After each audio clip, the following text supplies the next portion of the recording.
Good evening, and let's open with a word of prayer.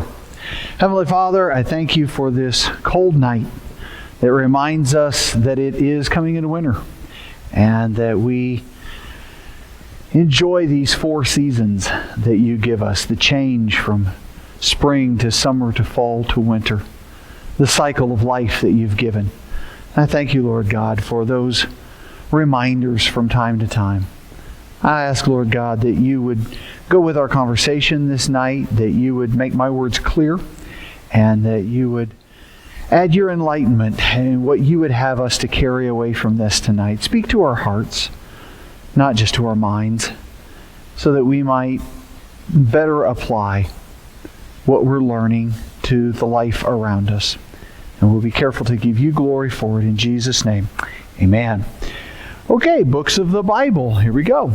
Genesis, Exodus, Leviticus, Numbers, Deuteronomy, Joshua, Judges, Ruth, 1st and 2nd Samuel, 1st and 2nd Kings, 1st and 2nd Chronicles, Ezra, Nehemiah, Esther, Job, Psalms, Proverbs, Ecclesiastes, Song of Solomon, Isaiah, Jeremiah, Lamentations, Ezekiel, Daniel, Hosea, Joel, Amos, Obadiah, Jonah, Micah, Nahum, Habakkuk, Zephaniah, Haggai, Zechariah, Malachi. New Testament, Matthew, Mark, Luke, John, Acts, Romans, 1st and 2nd Corinthians, Galatians, Ephesians, Philippians, Colossians, 1st and 2nd Thessalonians, 1st and 2nd Timothy, Titus, Philemon, Hebrews, James, 1st and 2nd Peter, 1st, 2nd, 3rd John, Jude, and Revelation. Okay, our question tonight comes out of 1 Samuel. So if you want to start turning there, that's where we're going to begin this evening. In 1 Samuel chapter 12, verses 14 through 15, in the King James and ESV, Samuel implies that the success of the king rests with the behavior of the people. Does that have application for today? So an interesting question. So let's look at the verse and then we'll look at some of the historical setting, because I don't want to just drop into this. Always it's best for us to put it into context. So let me give you the historical background of what's been going on. Samuel is the last of the judges. As we come through the history of Israel, they came out of Egypt. They had Moses as their leader. Then they had Joshua as their leader. And then they had the judges. Samuel is the last judge. He also happens to be a prophet. And so Samuel, in this book named after him, has just installed the first king of Israel, Saul. As a matter of fact, if you look back just 2 verses into chapter 11, verse 14, Samuel said to the people, "Come, let's go to Gilgal," and there reaffirmed the kingship. So all the people went to Gilgal and confirmed Saul as king in the presence of the Lord. There they sacrificed fellowship offerings before the Lord, and Saul and all the Israelites held a great celebration. So we've just we've had the first inauguration of a king for the people of Israel. And what's going on in the background context of this is throughout the time that they were in the desert, throughout the time that they were conquering the land, throughout the time of the judges, God was their king. And so for them to demand a king from God was really rejecting God as their king, saying, we don't want the creator of the universe as our leader. We'd rather have some dumb guy like us. And so there's a whole conversation between God and Samuel, and finally Samuel relents. God tells him, go ahead and give them a king. And so what's happening here is, as we hit chapter 12, when you inaugurate the new leader, the old leader goes away. And so that's what's happening here. Chapter 12 is Samuel's farewell address. He's been a leader, he's been a judge, he's been a prophet. He's going to continue in his role as prophet. He's going to continue to speak to Saul on God's behalf. But he is no longer a judge. You don't need the judge when you have a king. And so this chapter 12 is Samuel's final speech to the nation before he steps out of that position of leadership. Chapter 12, verse 1. Samuel said to all Israel, I have listened to everything you said to me and have set a king over you. Now you have a king as your leader. As for me, I am old and gray, and my sons are here with you. I have been your leader from my youth until this day. Here I stand. Testify against me in the presence of the Lord and His anointed. Whose ox have I taken? Whose donkey have I taken? Whom have I cheated? Whom have I oppressed? From whose hand have I accepted a bribe to make me shut my eyes? If I have done any of these things, I will make it right. You have not cheated or oppressed us, they replied. You have not taken anything from anyone's hand. Samuel said to them, The Lord is witness against you, and also His anointed is witness this day, that you have not found anything in my hand. He is witness, they said.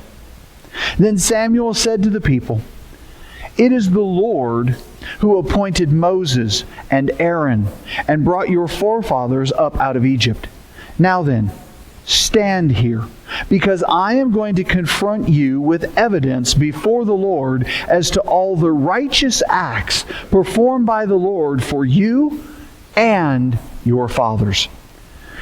After Jacob entered Egypt, they cried to the Lord for help.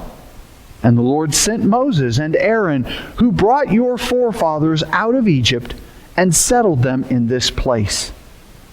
But they forgot the Lord their God. So He sold them into the hand of Sisera, the commander of his army of Hazor, and into the hands of the Philistines and the king of Moab, who fought against them. They cried out to the Lord and said, We have sinned. We have forsaken the Lord and served the Baals and the Ashtaroth. But now deliver us from the hands of our enemies, and we will serve you.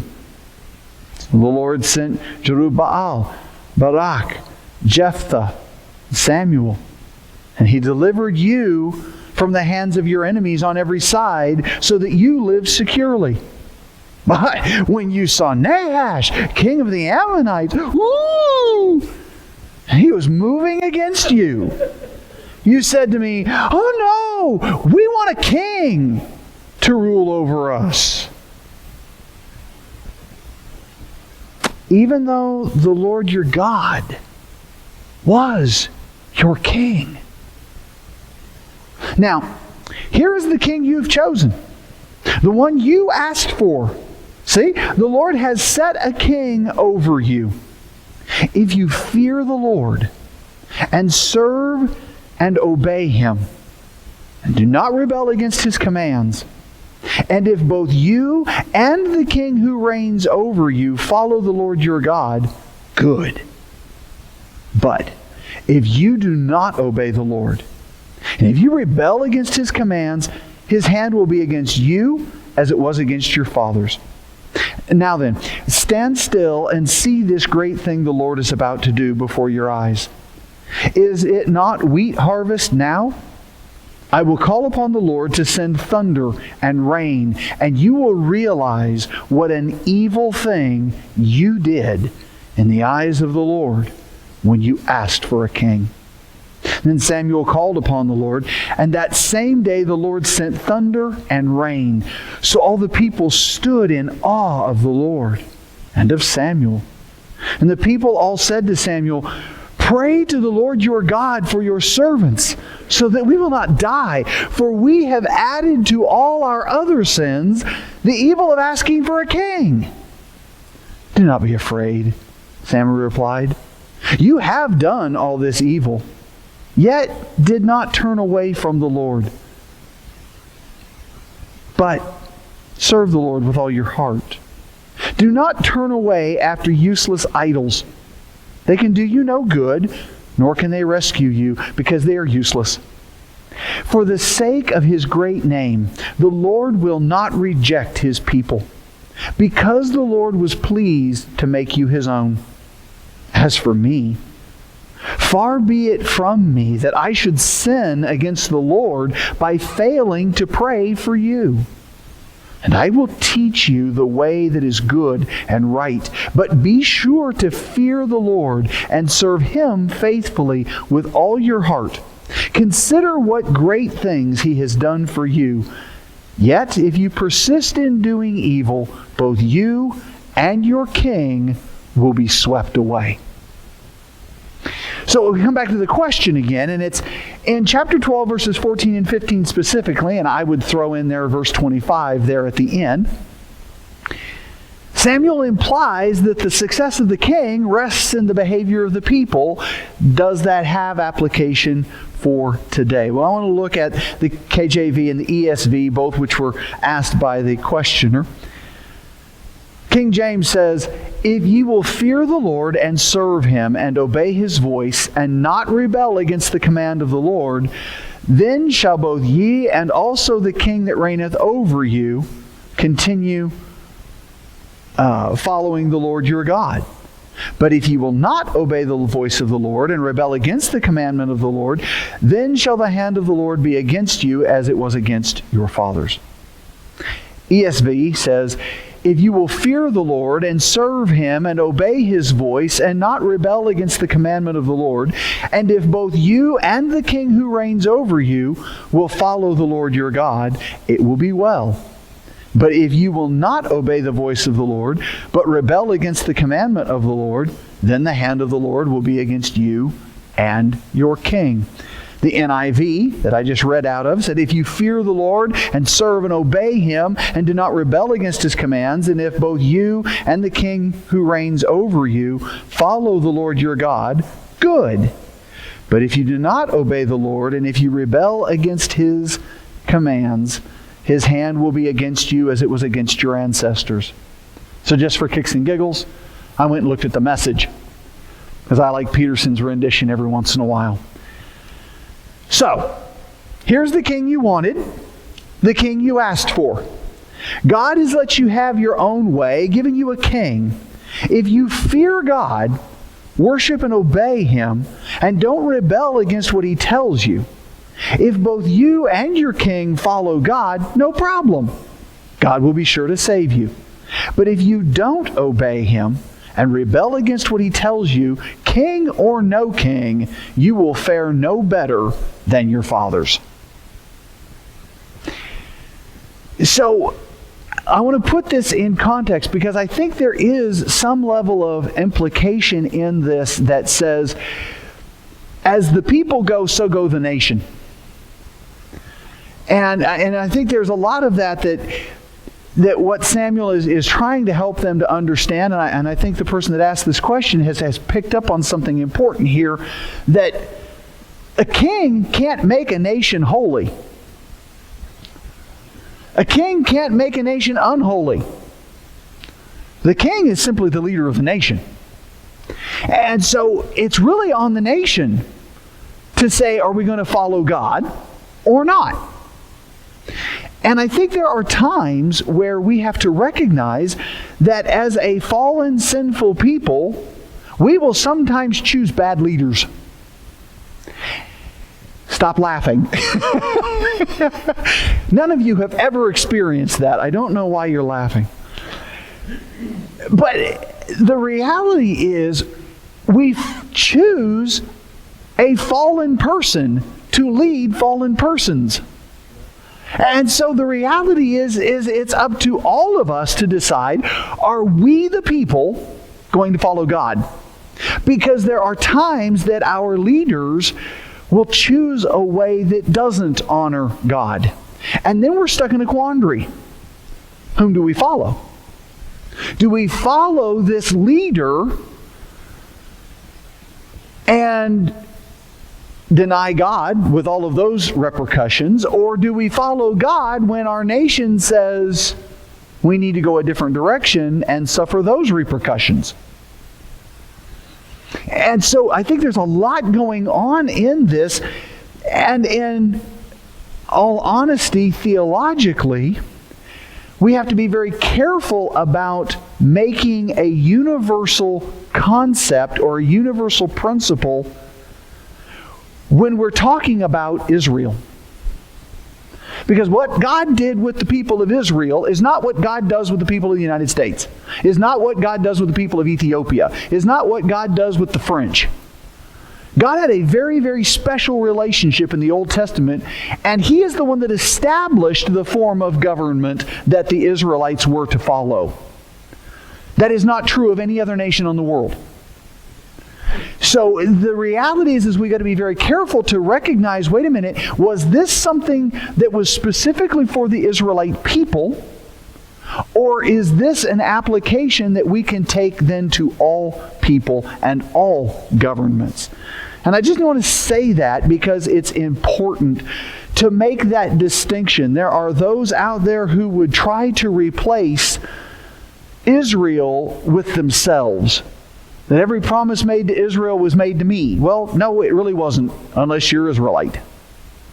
Because those promises were made to the people in the nation of Israel by the God who was their king. And nobody gets to replace that. That's part of the premise in about 3 chapters of Paul's letter to the Romans. We're grafted in, we're not the replacement. But I want to come back to this verse and pull out what I think are the universal principles from Samuel's message. And I count 2 that lead us to the main one. I think that his first message is this: it is both foolish and sinful to replace God's leadership with man's. We should never, under any circumstance, follow a man in rebellion against God. That's foolish and sinful. And that's really the message that Samuel is preaching here in chapter 12. I think there's a second message in that God established government. Samuel didn't come up with the form of government. Saul won't come up with the form of government. That the people have a king is because it is God who establishes kings. It is God who establishes governments. And that is a key point. As we look at the nations of the world and the governments that are there, the idea that individuals are put in positions of leadership over larger groups is a God thing, not a man thing. Government is a creation of God. And so I think that's the second thing that we get out of this, is that God has given them Samuel. Or Saul. He gave him Samuel too. You know, I gave you the judges. I gave you Moses. I gave you Aaron. I've given you your leaders all the way through.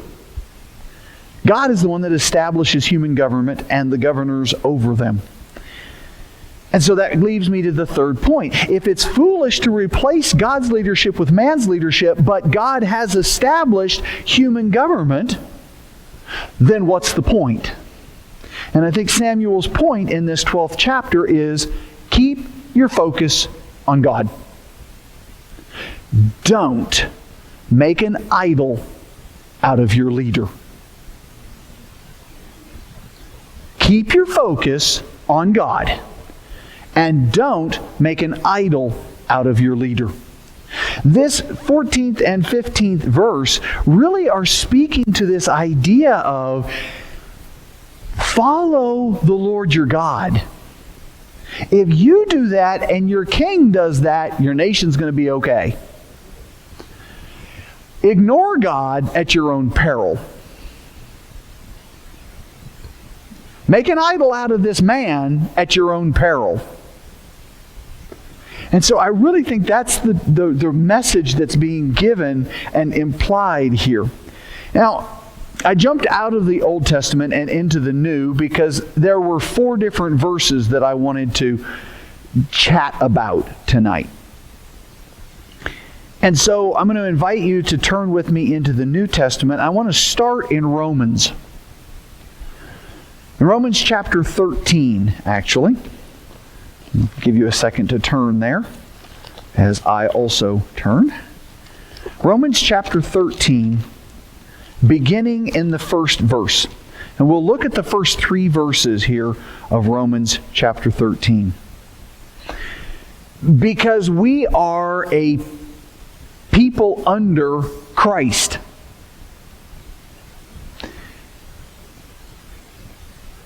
We as Americans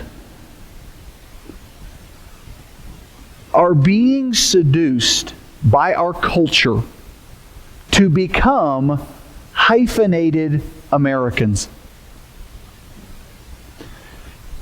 We see Irish Americans and Italian Americans and African Americans and Mexican Americans, and I'm submitting to you that we have been seduced to consider ourselves Christian Americans.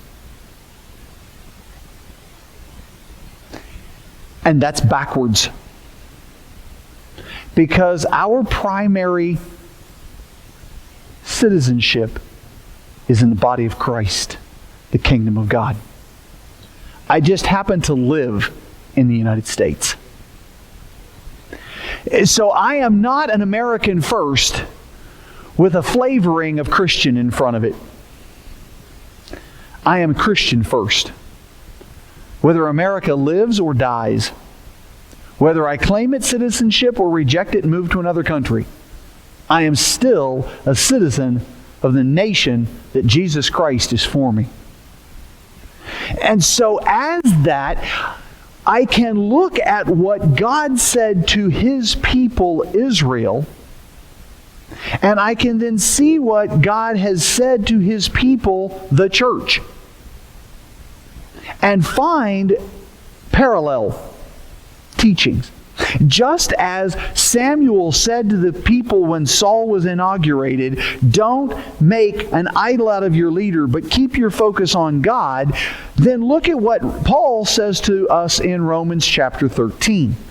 Let everyone be subject to the governing authorities. In the NIV it says, everyone must submit himself to the governing authorities. Let's stop there. We must submit to the governing authorities. When the blue lights come on in the rearview mirror, you cannot use Christianity as an excuse to not pull over. If you're a Christian, you have to pull over. You must submit yourself to the governing authority. Okay? Let everyone be subject to the governing authorities for, there's a reason. Here's the reason. There is no authority except that which God has established. We're right back to the same teaching out of Samuel. Government is established by God. Authorities are established by God. If we rebel against the authorities over us, we are rebelling against the God who put that authority over us. The authorities that exist have been established by God. I love the way he does that. He's just thinking, just because you put it in a reverse order, you're still repeating yourself, Paul. There is no authority except which God has established. The authorities that exist have been established by God. You're also see redundant. But the point is, he's stomping his foot to give us the point. God's in control of government. Consequently, Whoever rebels against the authority is rebelling against what God has instituted, and those who do so will bring judgment on themselves. For rulers, okay, see what just happened there? The judgment is not God's, but man's. In other words, if you choose to rebel against the authority that's over you, expect the repercussions. You rebel against the government, you're going to jail. Even when you do it for the right reasons.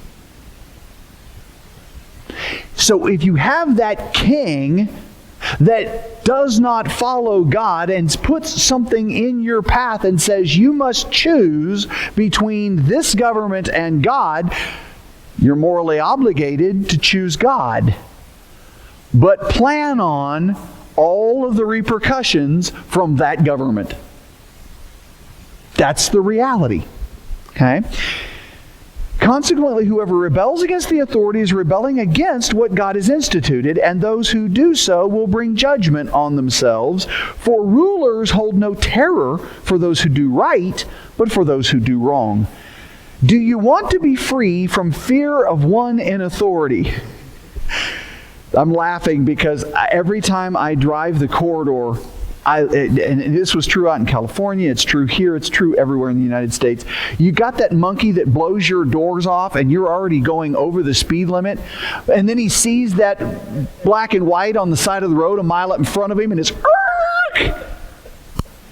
Every time I see that, I hear this verse go through my head. Do you want to be free from fear of the one in authority?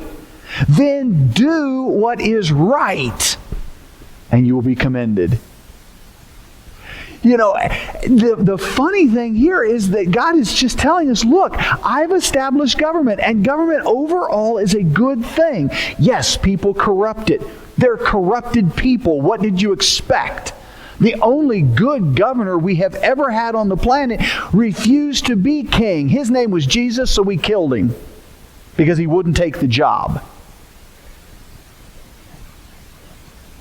That's the reality. Every other governor, every other king, every other leader has been a fallen human being that makes the same dumb mistakes you make at your house. So what did you expect the government to look like?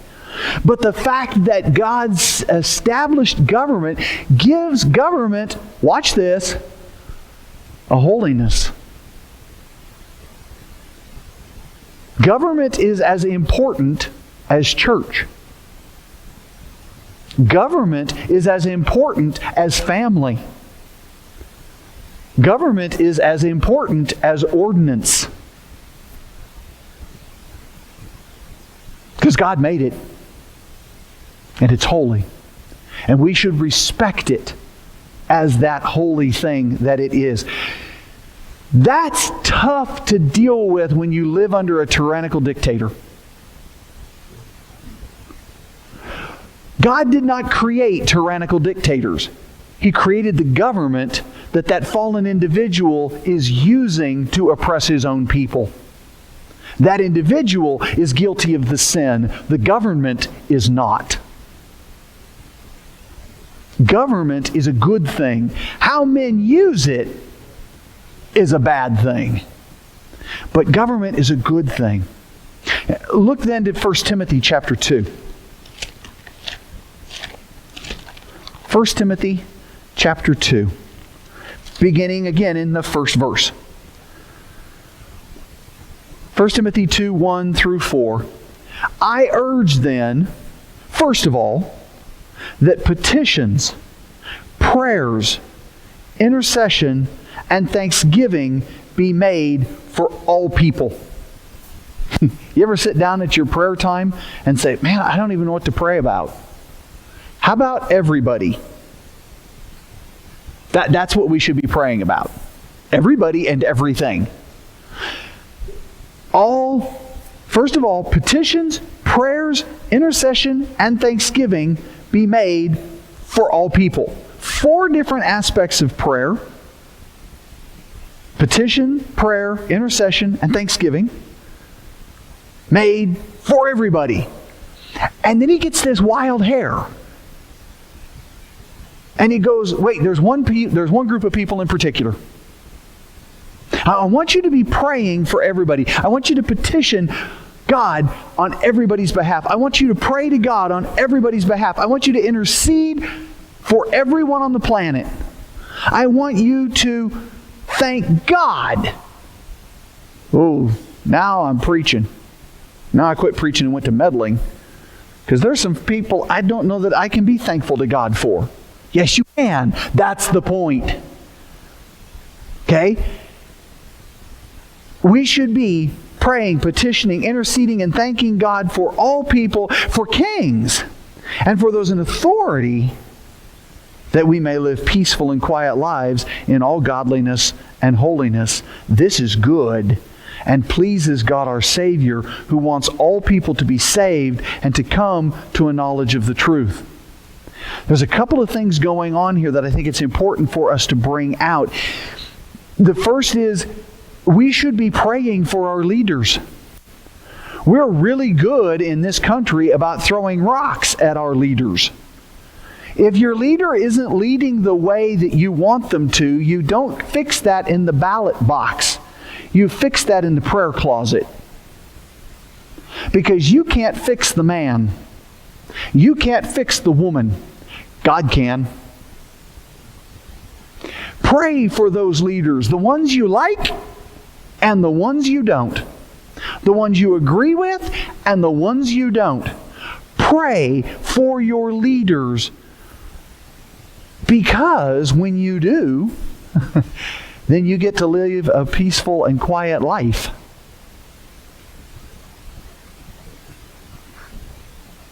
Guys, Paul is writing this to Timothy, who is pastoring the church in Ephesus in the middle of the Roman Empire. You tell me a dictator that has ever been worse than the ones that were in power in the first century in Rome. Paul was not writing to democratic America. He was writing to people who were under a tyrannical despot and saying, pray for the man. You want to live well in this Roman Empire? Pray for the emperor. That's an important aspect of our response as Christians to government. Because when we do it, this is good. Wow. Anybody else remember where good gets used like 9,000 times? How about Genesis chapter 1? And it was this day, and it was good, and it was this day, and it was that good, and it was this day, and it was good, and then it was the final day, and it was very good. This is good. When we pray for everybody, and especially our leaders, so that we can live quiet, peaceful lives, this is good and pleases God our Savior, who wants all people to be saved and to come to a knowledge of the truth. Do you get what he just said there? Let me spell it out. You can't be picketing against your government and leading people to Christ. And he would rather you were leading people to Christ. The whole thing he says here is pray for your rulers, because this is a good thing, because it allows us to live godly, holy, peaceful, quiet lives as we're praying for this tyrannical despot and his government that is corrupt. And we continue to pray for him, because then God can do something with him. And while God is doing something with him, we can go out and find all of those who need to be saved and come to a knowledge of the truth. Our job is to pray for our government and to pray against our government. You notice that it never says that we are to pray in agreement. It just said pray. If you don't like what's going on, talk to God. If you like what's going on, talk to God. You fix the government by letting God do it. Your job is the Great Commission. Let God handle the government. Pray for it. It's not ignore it. It's not like, well, I'm just going to pray for this and hope that it goes away. No, that is not it at all. We have got to get out of the mentality that prayer is our emergency break glass solution. Prayer is not a fire extinguisher.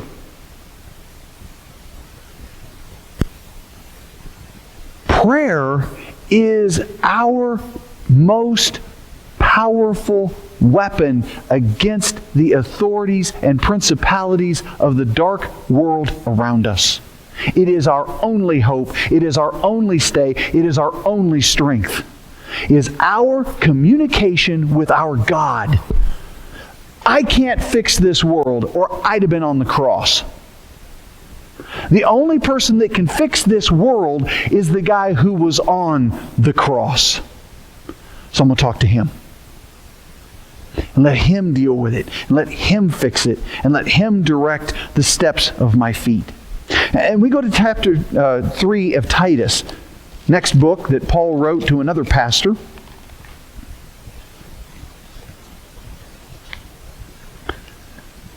Titus chapter 3, picking up in verse 1. So, Paul has already told the church at Rome, follow the leader.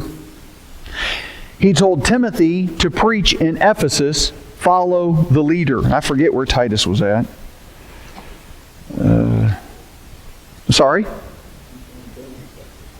Well, no, I'm not in the Bible where he was in the world. I know Timothy was at Ephesus. I can't remember where Titus was pastoring. Crete. He was in Crete, verse 5 of chapter 1 in Titus. So Titus is the pastor of the church in Crete. And what's he going to say here in chapter 3, verse 1 and 2? Remind the people to be subject to rulers and authorities, to be obedient, to be ready to do whatever is good, to slander no one. Boy, I wish they'd learn that on the news. Especially the news channels that say they're Christian. Slander no one. Be peaceable and considerate, and show true humility toward all men. Remind the people to be subject to their rulers. That means we follow the leader. But we don't follow the leader off a cliff. When the leader says we're going against God, we go, wait a minute, leader. Our nation cannot survive when we go against God. Now, we have a different situation as Americans. We actually get to vote. And so I think we have a responsibility to help shape that government. But one of the things that I've hit this before, and I'm going to just continue to pound it to try to help you to understand this. The Bible was not written for your perspective. The Bible was written for every perspective. What is true of the Scriptures is true to every person in every culture, in every government, in every part of the planet, in every time. If it's only true for Americans, that's not truth. If it's only true for Ethiopians, that's not truth. If it's only true for the French, that's not truth. The truth of the Scripture is applicable to everyone in every place, under every system of government, at every time. Because God is over and transcends every one of those social constructs. So, when it says that we are to be subject to the rulers and authorities, it means stop kicking against the pricks. Yeah, you may have wound up with a bad government, but who do you serve? Caesar or God? Because Christ Himself said, give Caesar what's Caesar's and give God what's God. When Caesar taxes you, pay the taxes. You can't say, I don't pay taxes because I'm a Christian. God said, honor that government. Well, the taxes aren't fair. I get that. Slavery isn't exactly fair either, but the Church of Christ in the time of the first century never tried to overthrow the Roman Empire because of the sin that slavery was. Instead, they worked on the people, and they worked on the leadership, and they worked on individuals, and they changed the culture. It took us 1,000 years, 2,000 years. We finally got around to getting rid of slavery. Who did that? If you know your history, it was members of the church for gospel reasons. Follow the authority that's over us, but follow the God who established that authority. And so I want to get away from Paul, because you might be like, okay, everything you said so far is Paul. Not true. I started with Samuel. But let's look at 1 Peter.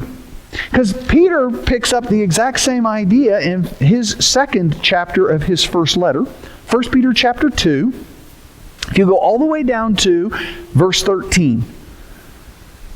1 Peter chapter 2, verse 13. Submit yourselves for the Lord's sake to every authority instituted among men, whether to the king as the supreme authority, or to governors who are sent by him to punish those who do wrong and to commend those who do right. For it is God's will that by doing good you should silence the ignorant talk of foolish men. Live as free men, but do not use your freedom as a cover-up for evil. Live as servants of God. Show proper respect to everyone. Love the brotherhood of the believers. Fear God. Honor the king. By the way, king's not necessarily the word that's there in the Greek. It's emperor. Because Peter was writing to people during the Roman Empire. Honor. That's Nero, dude. I'm supposed to honor Nero? Yeah.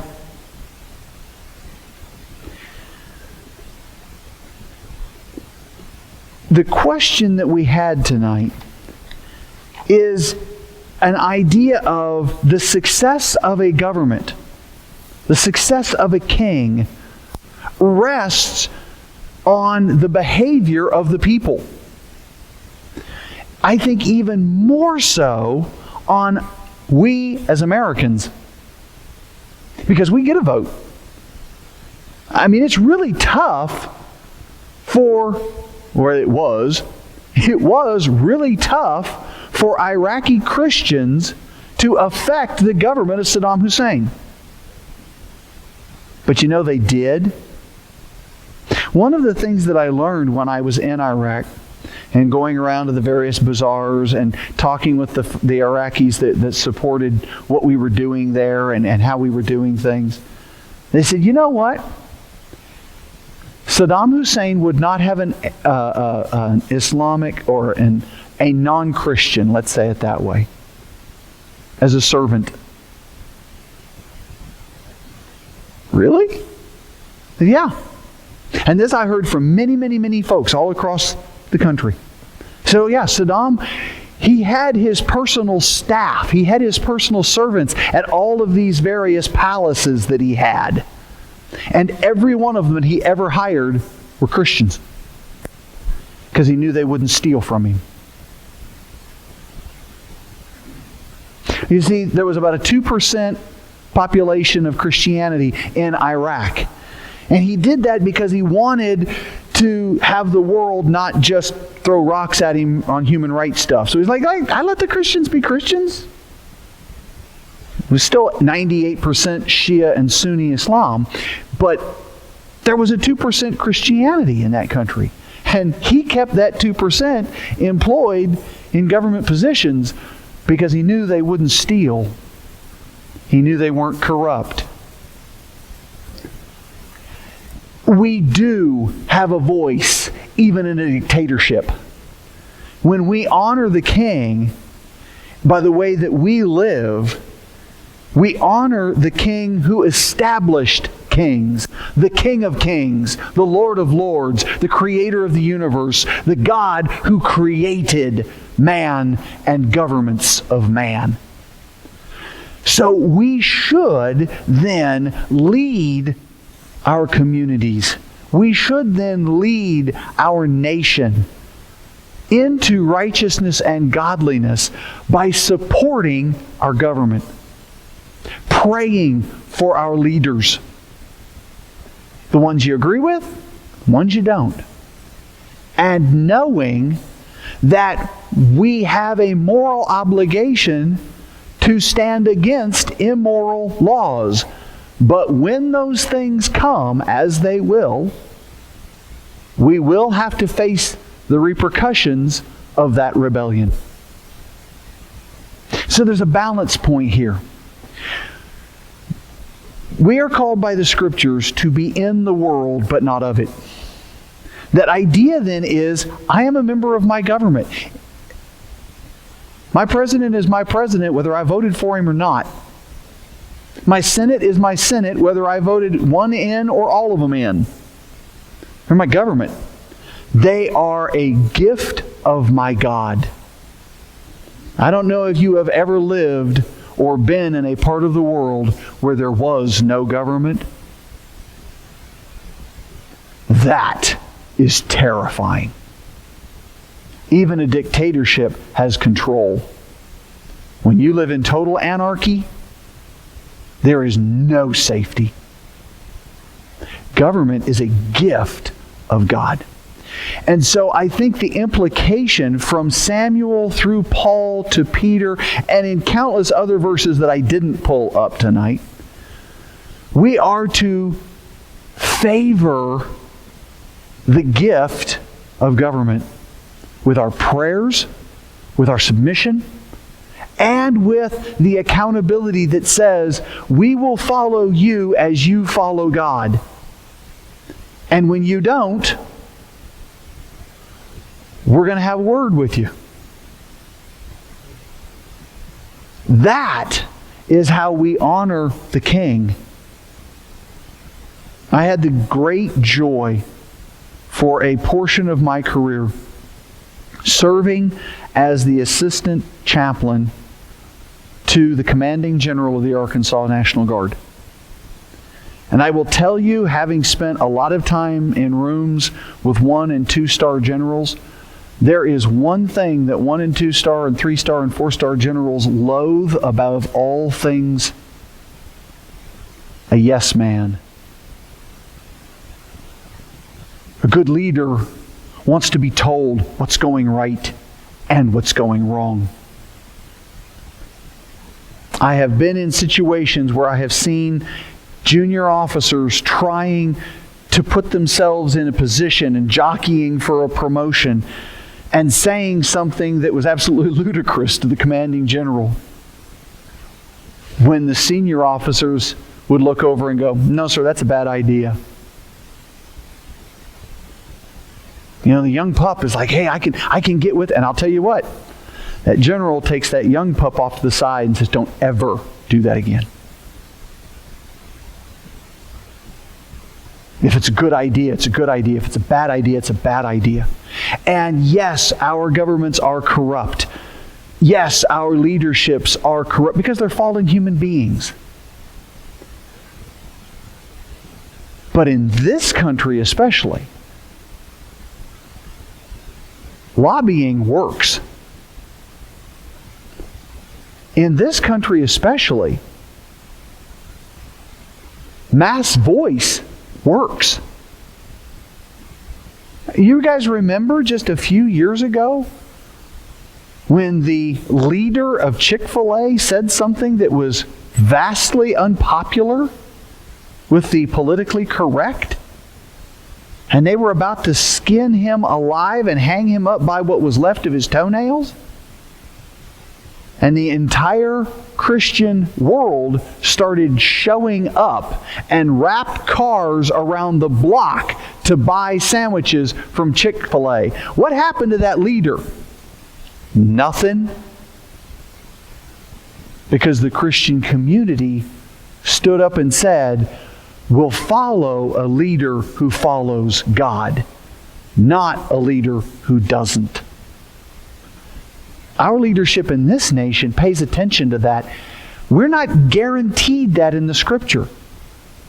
But look at those nations whose leaders follow God and whose people follows God, as opposed to the history of the nations whose leaders don't and whose people don't.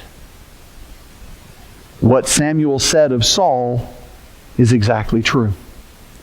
When a people and a nation and a king follow the Lord's hand is with them. When a people don't, God's hand goes against them. And I would close with this thought. Where was the nation of the United States of America culturally and religiously in 1776? Where is it today? A people and a leadership who follow the Lord are blessed by the Lord. And a people and a government that do not follow the Lord, God's hand is against. We need to take that to heart. We need to pray for our leaders and against our leaders, and trust God to rule the government He established in this country and every other country of the world. For if we follow the Lord, then God will bless us. And when we turn our back on Him, God will hold us accountable. Would you bow your heads with me? Heavenly Father, I thank You for this word. It's a hard word.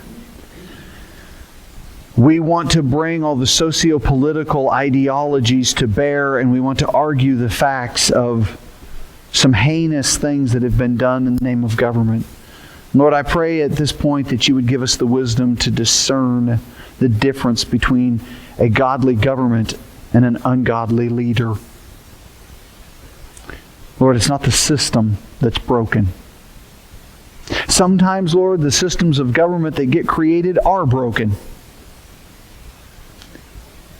But the idea of governance and leadership is not what's broken. It's the system that humans put in place to do that that's broken. Lord, as we consider all of the political systems of the world, some of them honor You, some of them don't. And we see success when measured by Your word in the nations that honor the way You've told us to run a government. Corrupt governments fail. Just governments survive. Lord, I pray this night for Donald Trump, for Joe Biden. As these two men go through the transition in this nation, I pray wisdom into both of their lives. I pray strength into both of their bodies. I pray, Lord God, that You would surround both of them with godly counsel, that You would silence the voices in their ears that would guide them away from You. And instead, Lord, that You would cause in their hearts that strength to stand against those things that would lead us away from You. Lord, I pray that every citizen of this country that knows Your name would bow the knee, humble themselves, pray for this land. For we know, Lord God, that the heart of this nation does not belong to the President or the Senate or the house. The heart of this nation belongs to you. And if we will humble ourselves, you will heal our land. And if we continue to rely on political systems and elected leaders, we will see our nation fail. Teach us the lesson of 1 Samuel 12, 14, and 15. That we would recognize your hand in government, that we would pray for our leaders and for everyone around us, that we would keep our focus on you, and that we would not make an idol of any leader. We'll thank you for it in Christ's name. Amen.